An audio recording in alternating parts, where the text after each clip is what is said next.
Vous êtes sur l'émission Tout est accompli. L'émission sur laquelle je vous avais déjà prêché et annoncé l'évangile éternel de Jésus-Christ. De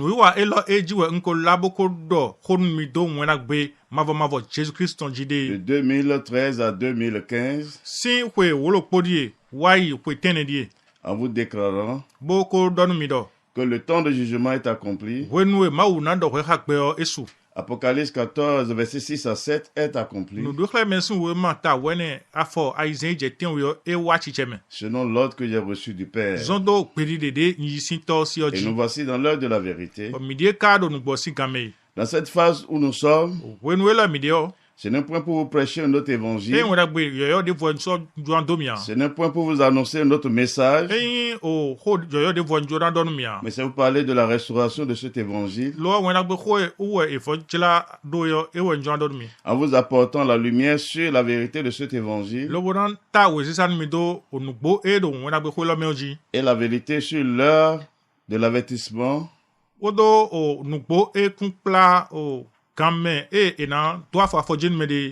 Dans laquelle nous sommes.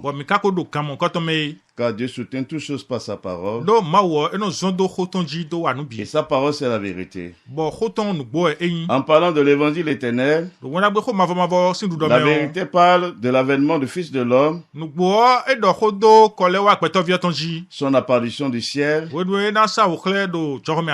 dans toute la plénitude de la gloire du Père. Selon Apocalypse 1, le verset 7. Et lorsque nous lisons dans 2 Thessaloniciens 1, le verset 5 à 9, c'est une preuve de jugement de Dieu pour que vous soyez jugés dignes du royaume de Dieu, pour lequel vous souffrez. Car il est de la justice de Dieu de rendre l'affliction à ceux qui vous affligent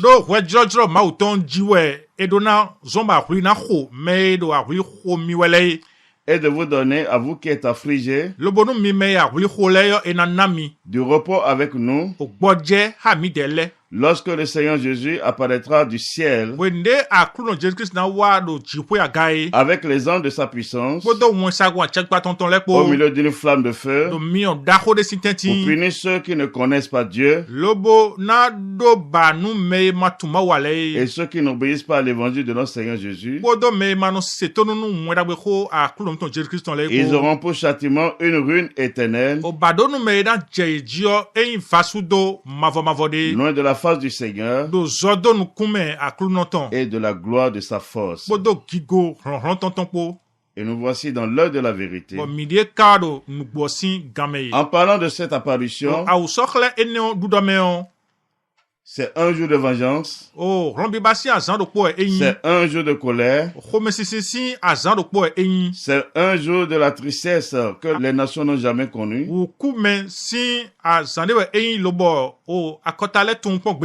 C'est pourquoi déjà dans Apocalypse 1, le verset 7, il est dit, et toutes les tribus de la terre se lamenteront à cause de lui. Ah, ici, là où nous venons de lire, dans son apparition, au milieu d'une flamme de feu, il est dit, c'est pour punir ceux qui ne connaissent pas Dieu et ceux qui n'obéissent pas à l'évangile de notre Seigneur Jésus. Et c'est là la vérité. C'est là le jugement. C'est là la vengeance de Dieu. Car ce que Dieu est, il a donné aux hommes de connaître cela au travers de son Fils qu'il a rendu manifeste pour le salut de toute l'humanité. Car c'est lui qui a promis dès le commencement le salut. Et c'est lui seul qui a le pouvoir de délivrer. car toutes les nations l'appartiennent. La La terre entière est à lui. Le monde, y compris tout ce qui renferme, est à lui. Et nous voici dans l'heure de la vérité. Donc c'est dit, il apparaîtra au milieu d'une flamme de feu du ciel pour punir ceux qui ne connaissent pas Dieu. Il n'est pas dit ceux qui ne connaissent pas les dieux. Car il y a un seul Dieu. Et ceux qui n'obéissent pas à l'évangile de notre Seigneur Jésus. Et c'est là le jugement, comme je suis en train de vous le dire. Pourquoi c'est dit, à cause de lui, toutes les tribus de la terre se lamenteront.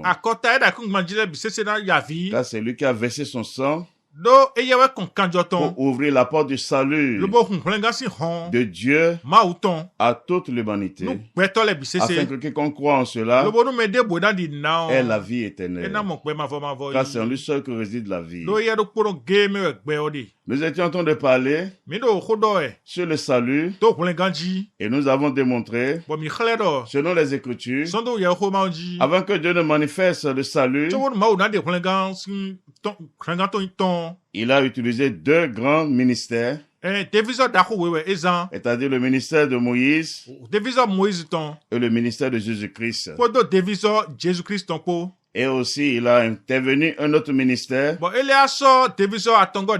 intermédiaire, qui est le ministère d'Élie. On verra tout ça avec les Écritures, afin que vous puissiez vous situer, car c'est là encore le jugement. Car le jugement de Dieu, c'est pas sa parole, pas sa parole. C'est pourquoi il vous a dit, réfléchissez. Posez-vous la question, pourquoi la Bible est tant multipliée sur toute la terre? Pourquoi la Bible a été traduite ainsi presque dans toutes les langues de la terre?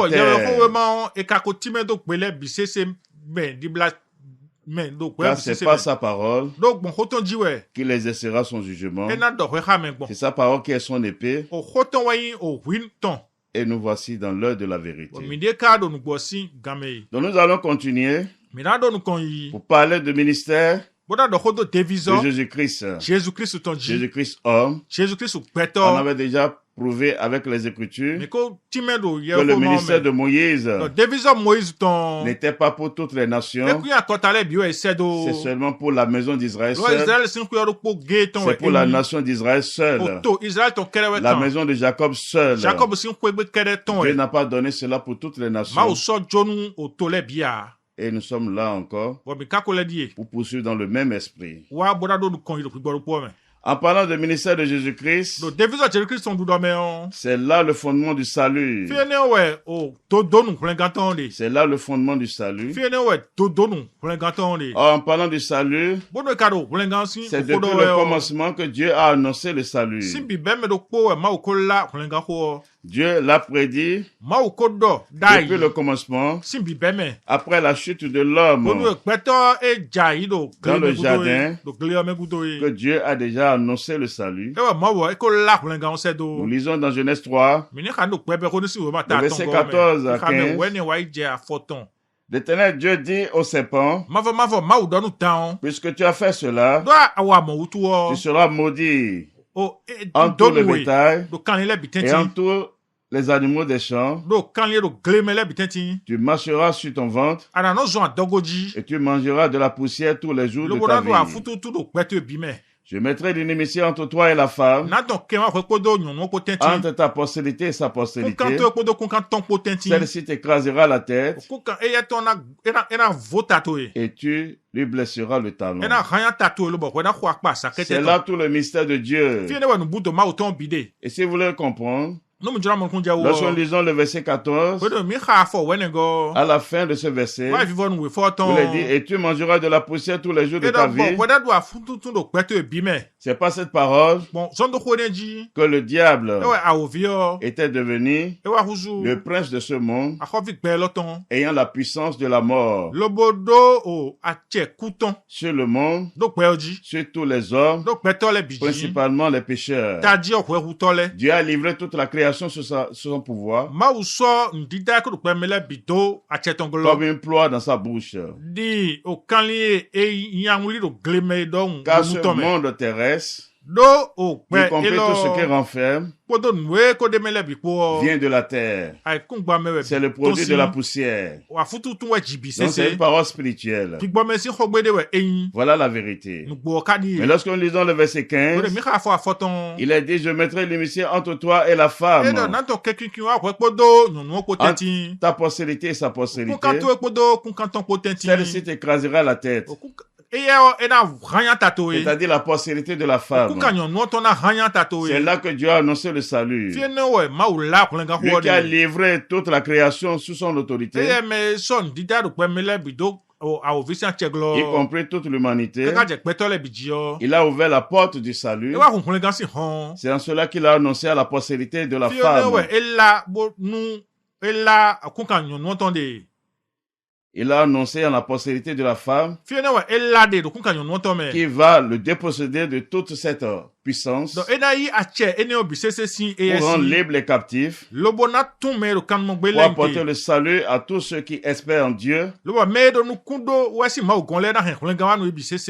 Et lorsque nous évoluons, lorsque Dieu a fait, il a prédit ce salut dès le commencement. Le premier homme en qui il a révélé cela, l'homme qu'il a appelé, le seul homme, afin de rendre manifeste ce salut pour toute l'humanité. Nous allons lire dans Genèse 12, le verset 1 à 3. L'Éternel dit à Abraham, va-t'en de ton pays, de ta patrie, et de la maison de ton père, dans le pays que je te montrerai. Je ferai de toi une grande nation, et je te bénirai. Je rendrai ton nom grand, et tu seras une source de bénédiction. Donnant. Je bénirai ceux qui te béniront, et je maudirai ceux qui te maudiront. Et toutes les familles de la terre seront bénies en toi. En lui disant qu'il sera une source de bénédiction, cela parle du salut. C'est la part du salut, c'est la promesse du salut en lui. C'est en vertu de cela, dans le verset 3 vers la fin, il a dit, et toutes les familles de la terre seront bénies en toi. Car c'est lui seul que Dieu a appelé, c'est lui seul que Dieu a choisi, et c'est en lui seul qu'il a donné toutes ses bénédictions. C'est en lui seul qu'il a donné toutes ses promesses. Pour tous ceux qui croiront en lui. C'est pourquoi il a résumé en lui toutes les familles de la terre pour les bénir. Il n'a pas parlé d'une famille distincte, d'une famille particulière, mais c'est toutes les familles de la terre. Et ce qu'il est en train de lui dire, il va rendre cela officiel par une alliance. Lorsque nous lisons dans Genèse 17, le premier verset, lorsque Abraham fut âgé de 99 ans, l'Éternel apparut à Abraham et lui dit, je suis le Dieu Tout-Puissant, marche devant ma face et sois intègre. J'établirai mon alliance entre moi et toi et je te multiplierai à l'infini.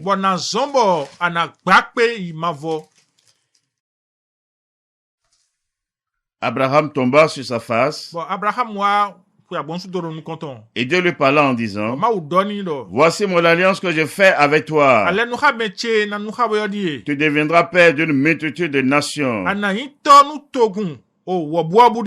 On ne t'appellera plus Abraham, mais ton nom sera Abraham, car je te rends père d'une multitude de nations. Et le verset 6, je te rendrai fécond à l'infini. Je ferai de toi des nations et des rois sortiront de toi. Nous voyons ici, selon l'Écriture, le verset 4, c'est pas une alliance maintenant que Dieu a mis à sa promesse en lui.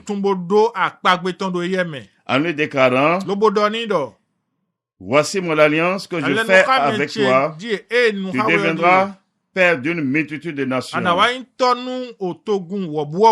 Et c'est en vertu de cela, il a changé son nom. Comme nous le voyons dans le verset 5, on ne t'appellera plus Abraham, mais ton nom sera Abraham, car je te rends père d'une multitude de nations. C'est-à-dire qu'il est le père de toutes les nations, principalement des croyants, principalement des élus de Dieu, car c'est ce qui est caché là. Donc ça veut dire que quoi? Quel que soit l'homme sur la terre, quel que soit le peuple, quelle que soit la nation, s'il n'a pas pour référence Abraham, il ne peut jamais avoir la bénédiction de Dieu, car c'est le seul homme que Dieu a appelé dans le commencement, et c'est lui seul qu'il a mis toutes ses promesses pour tous ses élus, pour tous ceux qui vont l'aimer, comme Abraham. Et pour preuve, nous voyons le jour de Lot où Dieu voulait intervenir. Qu'est-ce qui s'est passé? Lorsque nous lisons dans Genèse 12:9, le verset 29, lorsque Dieu détruisit les villes de la plaine, il se souvint d'Abraham et il fit échapper Lot du milieu du désastre, par lequel il bouleversa les villes où Lot avait établi sa demeure.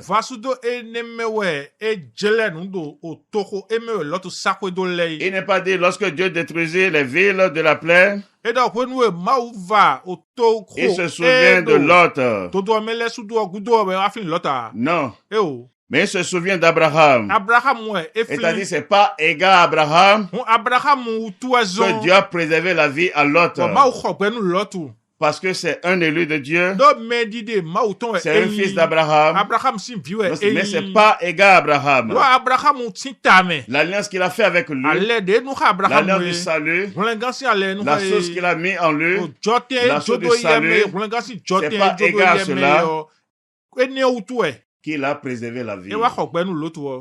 Et ce que Dieu est en train de faire, il va toujours continuer, car c'est un plan qui est en lui depuis le commencement. C'est pourquoi je vous ai montré qu'en parlant du salut, c'est depuis le commencement qu'il est rentré dans le processus en annonçant le salut en la postérité de la femme.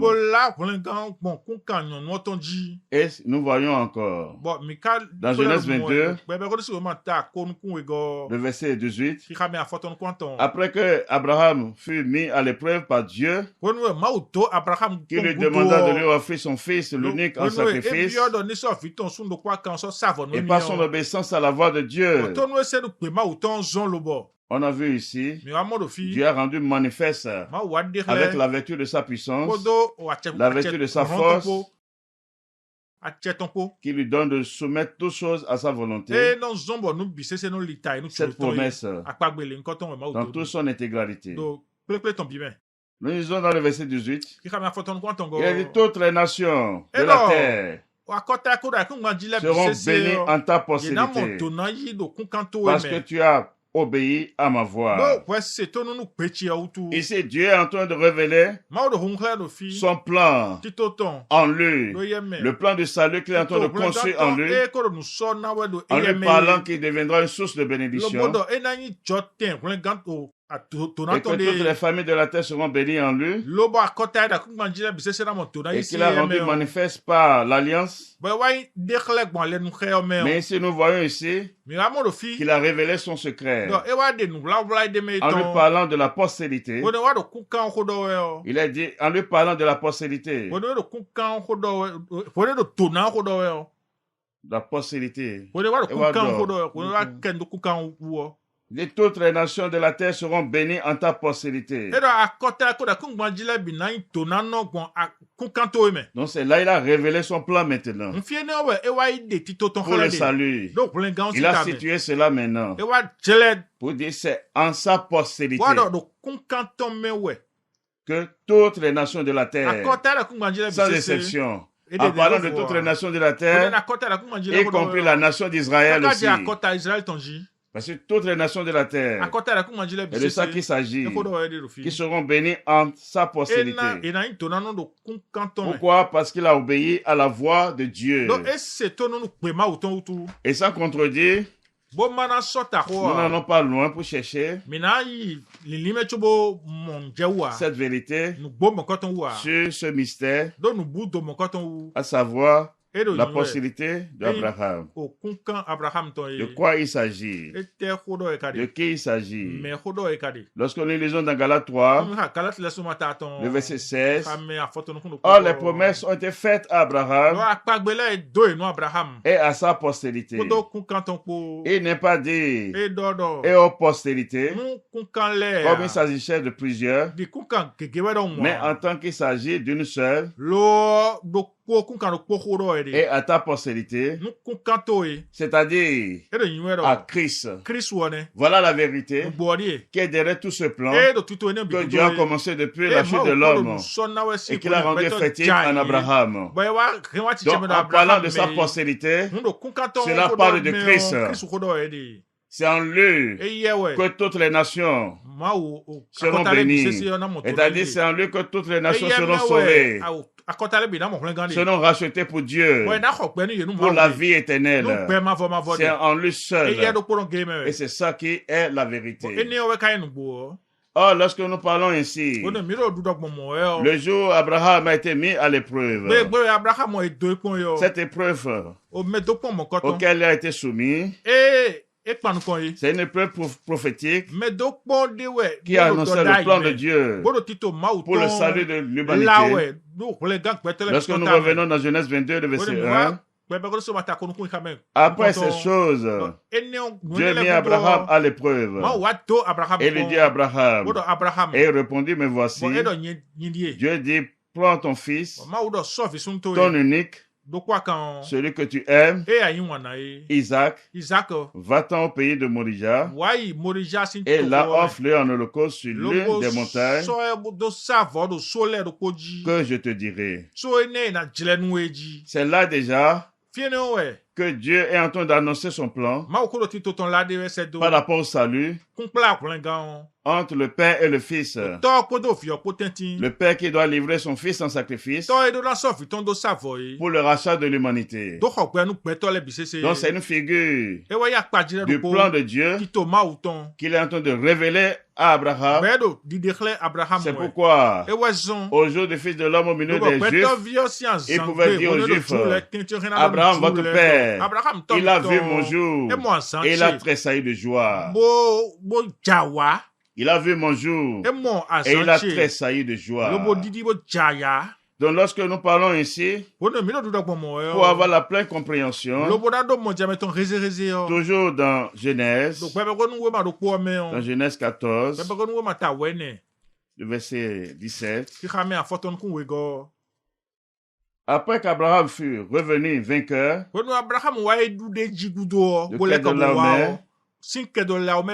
et les rois qui étaient avec lui, le roi de Sodome sortit à sa rencontre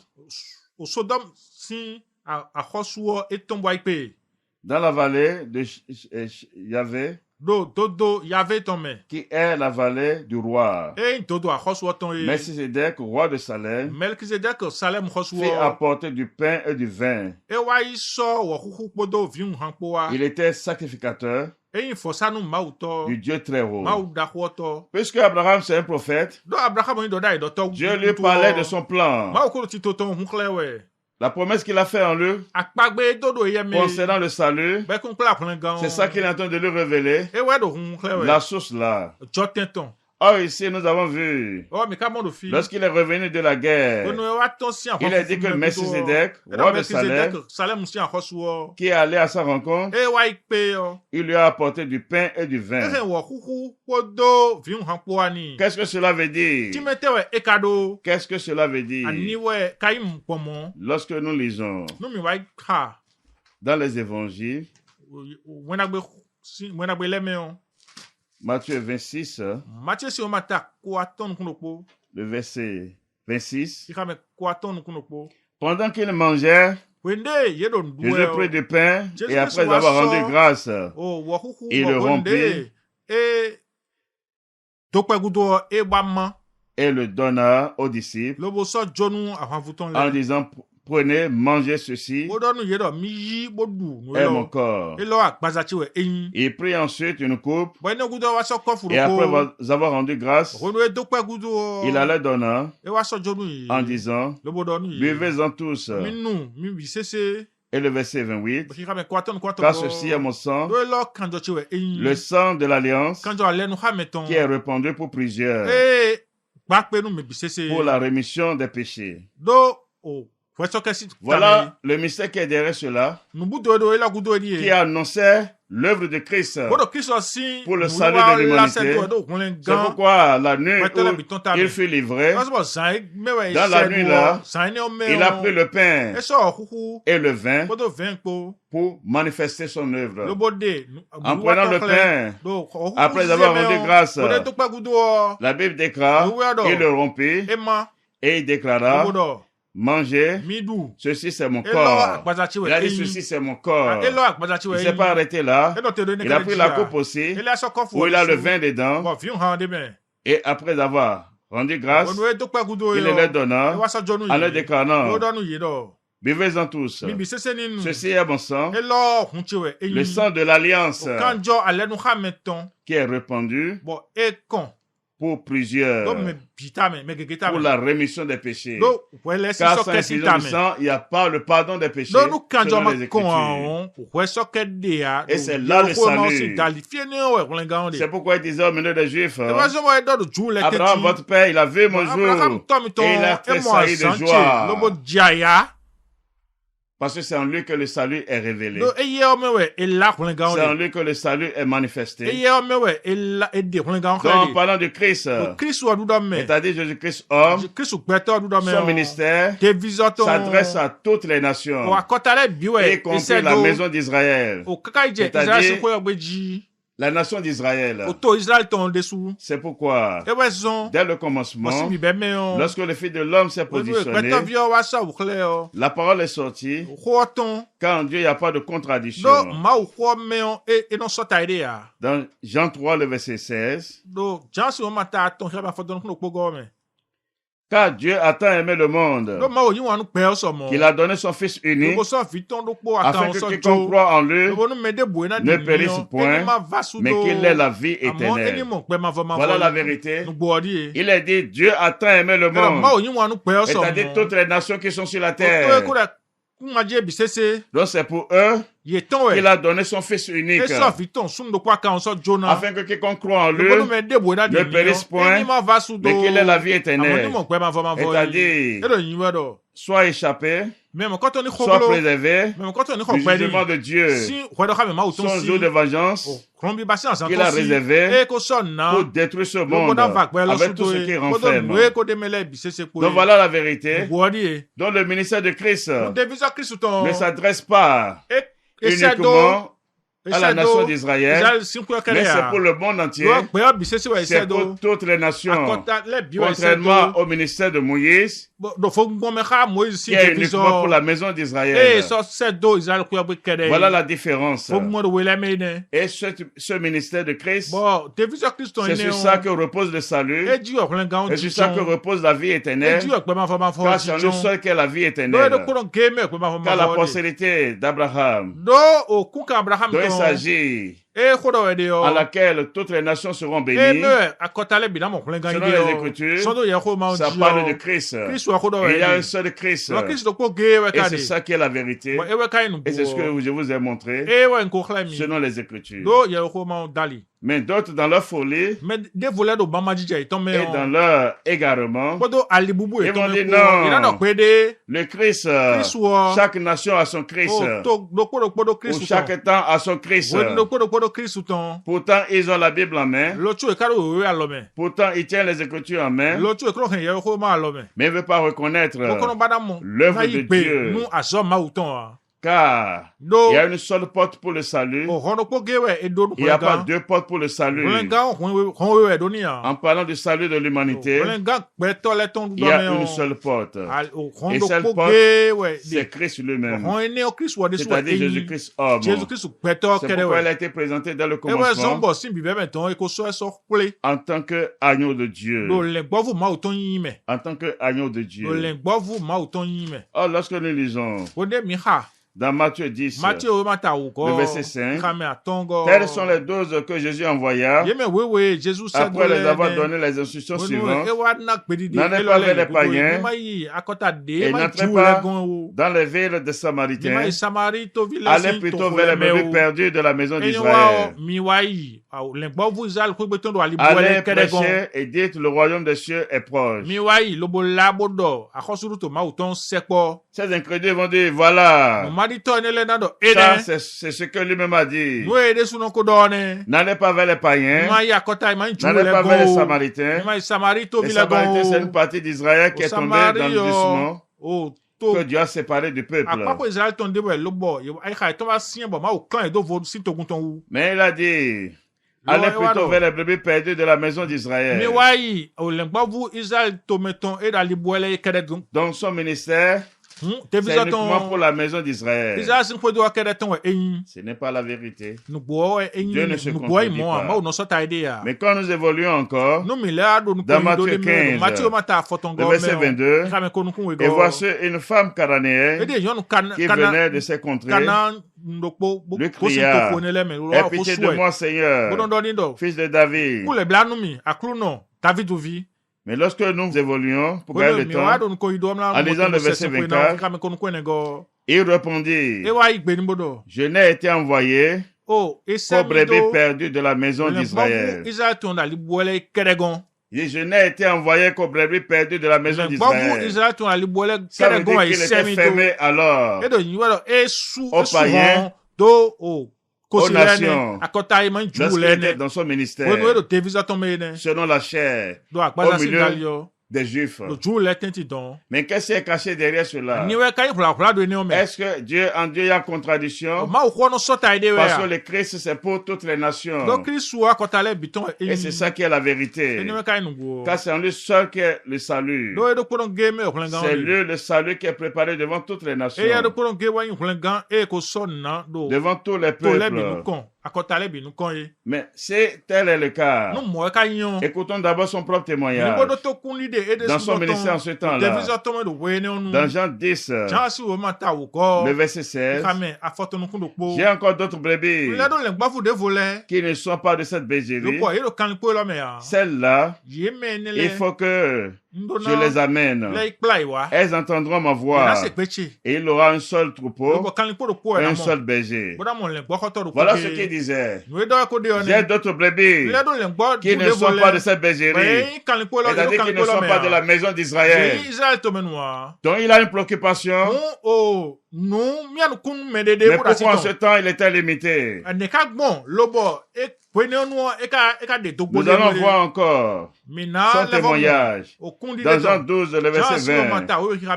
Quelques Grecs, c'est-à-dire les païens, les nations, du nombre de ceux qui étaient montés pour adorer pendant la fête. S'adressait à Philippe de Bethsaïda en Galilée. Et il dit avec instance, Seigneur, nous voudrions voir Jésus. Philippe alla le dire à André, puis André et Philippe le dit à Jésus. Jésus leur répondit, l'heure est venue où le Fils de l'homme doit être glorifié. En vérité, je vous le dis, sur les grains de blé qui est tombé en terre, ne meurt, il reste seul. Mais s'il meurt, il porte beaucoup de fruits. Voilà son témoignage. En parlant ainsi, il indique ce qui attend les nations avant que les nations puissent se rapprocher de lui. C'est-à-dire le grain de blé qui est tombé à terre. Il parle de sa personne. Il doit mourir d'abord. C'est après qu'il va connaître la mort. C'est là il va porter beaucoup de fruits. C'est-à-dire toutes les nations seront rapprochées à lui pour le salut. Mais tant qu'il ne meurt pas, il va rester seul. Il va rester seul. Oh, lorsque nous étions dans Abraham, on a vu le mystère. Dieu qui a fait la promesse en déclarant que toutes les nations seront bénies en sa postérité. Dans l'épreuve, il y a une question de sacrifice. Il y a une question de sacrifice qui annonçait le sacrifice que le Fils doit faire pour le salut de l'humanité. C'est à ce sacrifice que toutes les nations, y compris la nation d'Israël, sont liées. C'est pourquoi lorsqu'il était au jour de sa chair au milieu des Juifs, il ne pouvait pas encore accepter les nations parce qu'il doit enlever d'abord les Juifs de cette alliance. Parce que la première alliance n'a pas été faite avec les nations. Dieu ne se contredit pas. La loi de Moïse ne parle pas aux nations. C'est ceux à qui cela parlait, c'est vrai qu'il est parti d'abord. C'est pourquoi dans Galates 4, le verset 4, il est dit lorsque le temps était accompli, le temps qu'il a fixé pour le salut, il a envoyé son fils né d'une femme, né sous la loi, afin de racheter ceux qui étaient sous la loi. Voilà la vérité. C'est dans ce zèle qu'il était. D'abord, et dans son ministère, on a vu son témoignage. Il se préoccupait des nations. Il se préoccupait aussi des nations. Car c'est lui-même qui a dit, Dieu a tant aimé le monde. Il a donné son Fils unique, afin que quiconque croit en lui ne périsse point, mais qu'il ait la vie éternelle. Et c'est ça qui est la vérité. Mais selon les Écritures encore, nous allons voir la pleine intelligence de cette vérité dans Éphésiens. Dans Éphésiens 2. À partir du verset 11, c'est pourquoi vous autrefois, païens dans la chair, appelés incirconcis par ceux qu'on appelle circoncis, et qui le sont à la chair par la main de l'homme. Souvenez-vous que nous étions en ce temps-là, sans Christ, privés de droit de cité en Israël, étrangers aux alliances de la promesse, sans espérance et sans Dieu dans le monde. Il parlait ainsi de qui? Il parlait des nations, il parlait des païens, c'est eux qu'ils appelaient les incirconcis, selon la chair. C'est d'eux qu'il s'agit. Mais lorsque nous lisons dans le verset 13, mais il a dit même maintenant, Jésus-Christ, vous qui étiez jadis éloignés, vous avez été rapprochés par le sang de Christ. C'est-à-dire, il parle maintenant des incirconcis, selon la chair.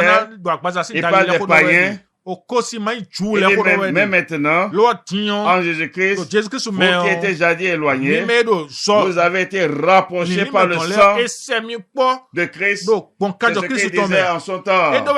Si le grain de bec est tombé en terre ne meurt, il reste seul. Mais s'il meurt, il va porter beaucoup de fruits.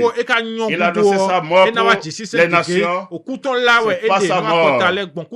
Et lorsque nous descendons encore, dans le verset 14, car il est notre Père, le qui est des deux, n'en a fait qu'un, et qui a renversé le main de séparation, les démiciers. C'est-à-dire, en parlant des deux, qui est devenu un, en eux, il parle des nations et des Juifs.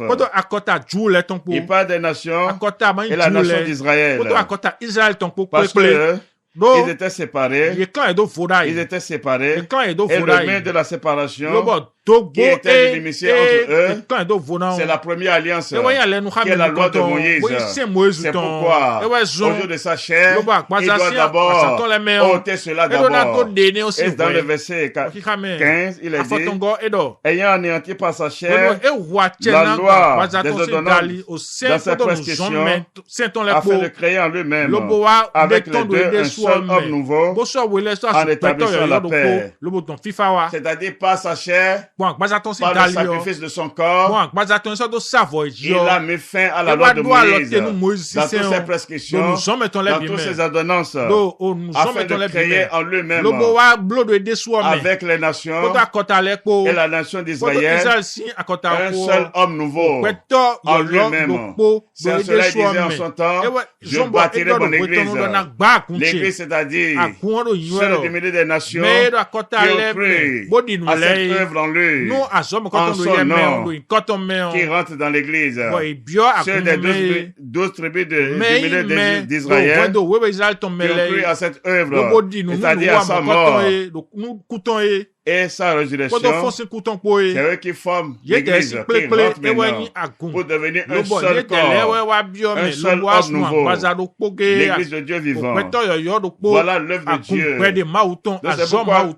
C'est pourquoi le Christ, en ce temps, tenait ce langage, n'allez pas vers les païens, n'allez pas dans la ville des Samaritains. J'ai été voyé uniquement perdu de la maison d'Israël. Voilà ce qui est caché derrière cela. Que personne ne vous trompe. Sortez de ces abominations. Car nous sommes dans la dernière heure. Nous sommes dans la dernière heure. C'est pourquoi en parlant de ce jour, le Fils de l'homme disait, quand le Fils de l'homme viendra, trouvera-t-il la foi sur la terre? Trouvera-t-il la foi sur la terre? Oh là, nous avons lu tout à l'heure dans Thessaloniciens, en parlant de son apparition du ciel. Il est décalé pour punir ceux qui ne connaissent pas Dieu et ceux qui n'obéissent pas à l'évangile, à son évangile, c'est-à-dire à son sacrifice qu'il a accompli pour le salut de l'humanité, pour toutes les nations. Ce n'est pas seulement pour la maison d'Israël. C'est pourquoi, après sa mort et sa résurrection, voici le témoignage qui a été rendu, qui est digne d'être reçu avec crainte. Si encore la crainte de Dieu est en vous, car la parole de Dieu est la vérité. C'est la Bible que vous avez. C'est dans ça que nous parlons. Et ce que nous disons, c'est la vérité. Car c'est seule la parole de Dieu qui est la vérité. Tout le reste, c'est du mensonge. Nous lisons dans Marc 16, le verset 15. Puis il a dit, allez par tout le monde et prêchez la bonne nouvelle à toute la création. Celui qui croira et qui sera baptisé sera sauvé, mais celui qui ne croira pas sera condamné. Donc nous voyons ici, après sa mort et sa résurrection, il n'a pas laissé les apôtres ainsi. Il les a donné des instructions. Allez déclarant, allez par tout le monde. Par tout le monde. C'est lui qui les disait au départ, n'allez pas vers les païens. Mais après, sa mort et sa résurrection, lorsque tout est accompli, il dit maintenant, allez aller par tout le monde entier et prêcher la bonne nouvelle à toute la création. On pouvait dire encore que ce n'est pas bien compris. D'accord. Dieu est dans sa parole. Lorsqu'on lit dans Matthieu 28, toujours après sa résurrection, le verset 19, allez, faites de toutes les nations des disciples. Il y a des fêtes de toutes les nations. Il n'y a pas des fêtes de toutes les tribus d'Israël. Non. Allez faire de toutes les nations des disciples, les baptisants au nom du Père, du Fils et du Saint-Esprit. Et enseignant à observer tout ce que je vous ai prescrit. Voilà la vérité. Voilà la vérité. Donc il n'y a pas de contradiction en Dieu. Il y a le salut en une seule personne. Et pour preuve encore, lorsque le Fils de l'homme était apparu pour l'œuvre de Dieu au milieu des Juifs, regardez le témoignage qui a été rendu par l'un des prophètes qui était là, qui a vu cette œuvre de Dieu, ce produit de Dieu. Lorsque nous lisons dans Luc 2, le verset 25, et voici il avait à Jérusalem un homme appelé Simeon. Cet homme était juste et pieux. Il attendait la consolation d'Israël et l'Esprit Saint était sur lui. Il avait été divinement averti par le Saint-Esprit qu'il ne mourrait point avant d'avoir vu le Christ vivant. Il vint au temps, poussé par l'Esprit, comme les parents apportaient le petit enfant Jésus pour accomplir à son égard ce qu'ordonnait la loi. Il le reçut dans ses bras. Il le reçut dans ses bras. Béni Dieu et dit, maintenant Seigneur, tu laisses ton serviteur s'en aller en paix selon ta promesse. Car mes yeux ont vu ton salut. Regardez son témoignage. Car mes yeux ont vu ton salut. Et le verset 31, salut que tu as préparé devant tous les peuples. Et le verset 32, lumière pour éclairer les nations. Il n'est pas dit salut que tu as préparé devant tout Israël. Non. Salut que tu as préparé devant tous les peuples.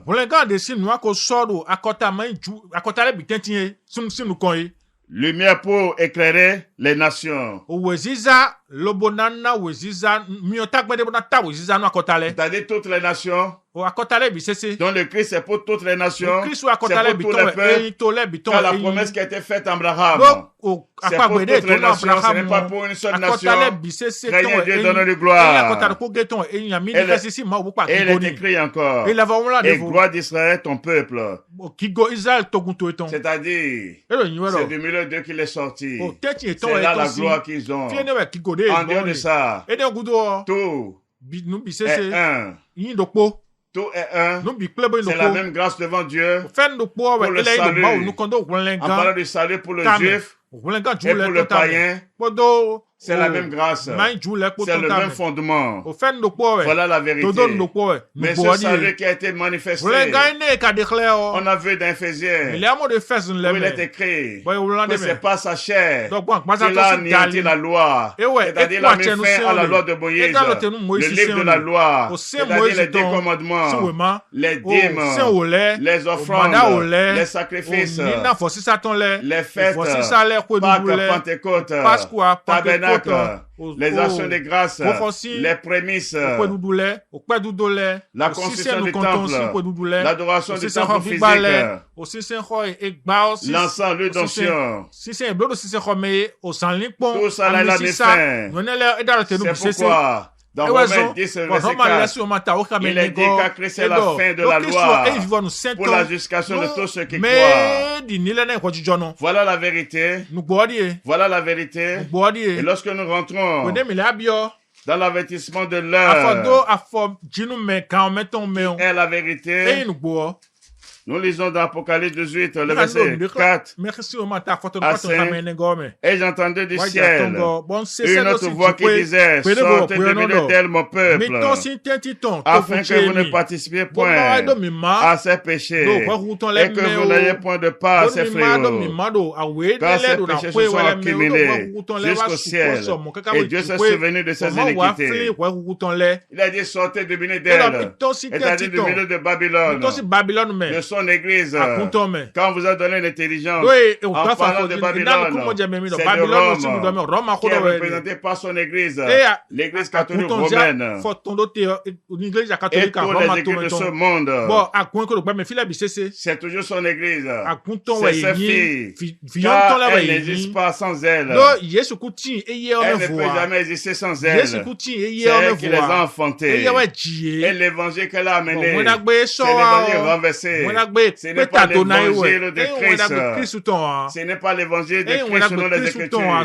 La preuve vous parle des 10 commandements. La preuve vous parle de la construction du temple. La preuve vous parle encore des Pâques, des Pentecôtes. C'est ça qu'elle a imposé dans son calendrier, par lequel elle contrôle le monde entier.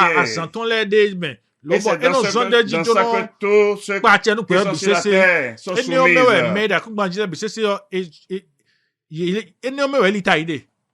C'est l'œuvre de l'Antichrist qui n'a rien à voir avec l'œuvre de Christ. Cela s'oppose à la mort et la résurrection de Christ. Pourquoi au bois le Fils de l'homme criait, tout est accompli? Pourquoi? Craignez Dieu, donnez le gloire. Sortez de là. Sortez de ces abominations. On a vu dans Thessaloniciens, lorsqu'il apparaîtra, ce n'est pas pour punir seulement ceux qui ne connaissent pas Dieu, mais ceux qui n'obéissent pas à son évangile. Car son évangile déclare qu'il est mort et il est ressuscité d'un esprit éternel. Il a mis fin à la loi de Moïse. Il a mis fin à l'ancienne alliance. C'est pourquoi cela a été révélé, manifesté selon les Écritures. Dans Hébreux 10, le verset 5, lorsque Christ rentrait dans le monde, il a dit, tu n'as voulu ni sacrifier ni offrande, mais tu vas former un corps. Tu n'as béni le corps des sacrifices pour le péché. Et je dis, voici, je viens pour faire ta volonté selon ce qui est écrit dans le rouleau. Alors pourquoi que c'est mort? Si vous devez continuer à donner offrande, si vous regardez aujourd'hui ces soi-disant églises aujourd'hui qui sont issues de Babylone, ils sont encore plus dangereux que leur mère. Surtout encore les fêtes que leur mère a créées comme un fonds de commerce. Ils vont dire non, cette année, l'année dans laquelle tu vas rentrer, Dieu veut ouvrir une porte de percée. L'année de richesse, tu dois sceller cela avec une bonne offrande. Quand ton offrande parle à ton enfant, envoie te chercher ton mariage pour cette année, envoie te chercher ton véhicule pour cette année, envoie te chercher ta maison pour cette année. Abomination, vous avez trouvé ça où? C'est des antéchrists. Ce ne sont pas des églises de Christ. Je vous dis la vérité, sortez de là si vous serez détruits. C'est l'avertissement de l'heure. Sortez de milieu d'elle. Sortez de Babylone. Sortez de l'église catholique romaine. Sortez de toutes ces églises. Je parle selon les Écritures. Selon la chasse que le Père m'a donnée. C'est de vous avertir. Ils ont cru combattre cette vérité. Pas des ivraies, des prophéties des dates, mais leur puissance a été manifestée. Ils ont cru combattre cette vérité en m'envoyant en prison, mais leur puissance a été manifestée.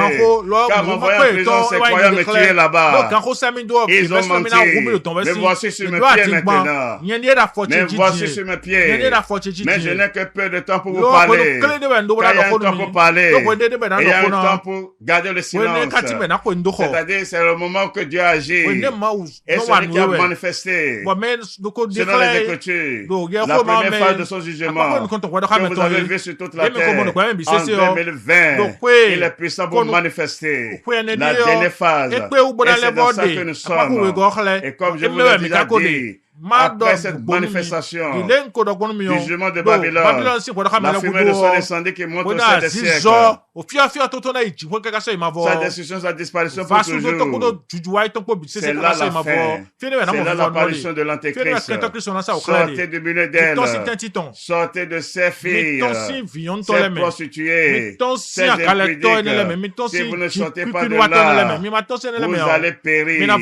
Je suis innocent de votre sang. Je vous ai parlé ouvertement, afin que personne ne dira en son temps, non, on m'a trompé, je n'ai pas compris. C'est pourquoi c'est moi qui suis sorti encore pour vous parler selon la vérité, pour vous parler ouvertement, car c'est la charge que j'ai reçue du Père. Sortez du milieu d'elle, sortez de Rome, sortez de son église, sortez de tous les églises de ce monde, car c'est des mensonges, c'est l'œuvre de l'Antéchrist.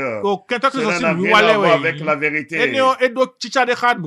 Cela n'a rien à voir avec la vérité. C'est du mensonge. Et tient la Bible à main. Mais il n'y a rien de vérité. Il n'y a rien de ce que la Bible dit qu'ils font. C'est pourquoi nous passons les Écritures. Que celui qui a d'oreilles pour écouter écoute. Que celui à qui il a été donné de comprendre cela. Nous sommes venus à la fin de l'émission.